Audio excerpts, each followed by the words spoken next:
indeed very interesting. And earlier, Sadhguru, you mentioned about the importance of practices like the Sambhavi Mahamudra. The good thing is we have you back in Delhi in January to teach inner engineering to Delhi people, so I'm sure many people will benefit from that process.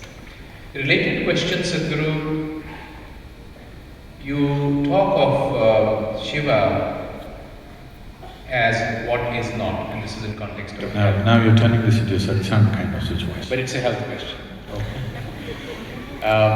What is not? And what we know of human body is what is, our awareness as a healthy body. How does this journey of human body go from what is to what is not? And what aspects of health one needs to be mindful in taking this journey? This what is not is a scary thing for a lot of people. See, one thing you need to understand is, because we have so many gods in India, over 33 million gods and goddesses, we are a very rich nation that way. Among all the gods you can see, you will see Shiva is the most athletic-looking god. He's a fit god, not an old man who will bless you like this. He is fit, as fit as a man can be. The lore, and some of the scriptures, but mainly the lore, describes him as… They say he was as tall. When he stood next to your horse, he was level, his head was level with the horse's head. So they estimate that he was 9 feet tall. And when he came to South India, in the south they described and said, he is twice the height of an average woman.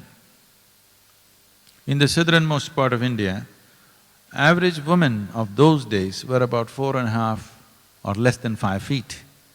So, both these things say he was a very extraordinarily tall man, maybe 9 or 8 or whatever. Yesterday I met somebody who was 7 feet 4 inches tall. He was looking tall. Then I thought how Shiva should have looked.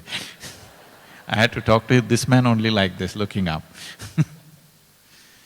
So when we use the word Shiva, we must understand, in the yogic lore, we never saw him as God. We see him as Adi Yogi, that is the first yogi. Because he never introduced himself, we gave him a name. We said he's Adi Yogi because he's the first yogi we saw. He never bothered to introduce himself, he's that kind. Nor did he tell us where he came from, nor did he explain anything. Ultimately, you don't care where somebody comes from. Ultimately, you only care what he has to offer for you. Isn't it so? That's all that matters, isn't it? So what he had to offer was very valuable, so people went. In that value, definitely health was a serious issue too. In those days, I'm talking about over 12 to 15,000 years ago. How do you arrive at this date? The yogic date, according to astrological and astronomical arrangements, is much beyond. But I am sticking to the modern date. There is iconographic proof. There are coins in British Natural History Museum which show Rudra sitting in a yogic posture, which is 12,200 or 400 years old, coins. So if somebody had to make a coin of him, if he was that famous by then, that they had to make a coin of him, at least you can put another couple of thousand years behind him, so at least 12 to 15,000 years old. So in terms of health, you know, in the south at least, I don't know if it's in the north also, but in the south, there are temples where he sits as Vaidyanath. That means he's a doctor, he treats people. And this has been the tradition always. The yogis on the side also handled health everywhere, unless you came from a European studio, you know. If you grew up looking at the internal nature of the body and the human system, naturally health is also one of the things, because if somebody is unhealthy, you cannot ask him to seek mukti, that'll be insulting, isn't it? Somebody is in a hospital, You cannot tell him you must attain mukti. It's very improper, please know this much. You can talk to only somebody who's healthy and well, and you can tell him and inspire him, you must strive for mukti. When somebody is down, you don't tell him about mukti, you tell him about getting back into action. Basic aesthetics I'm talking. So, when he came down to teaching people, where he sat down and started expounding the nature of the body, people asked questions about health. He brushed it aside. He said, don't bother about the health. Health is only an issue if you're unhealthy. If you have created ill health, then health is an issue. Otherwise, where is health an issue? Health is not an issue, isn't it? For one who is perfectly healthy, health is not an issue. Only for one who has attained ill health. I'm saying attained, because it's an achievement. When every cell in your body is working towards your health, if you have worked against it, it's quite an achievement. You must be living completely improperly to get there. I know this will be… if you're suffering some kind of ill health, this will be insulting. That's why I said, I would never say such things to somebody who's unhealthy. I believe you're healthy and I'm saying these things to you.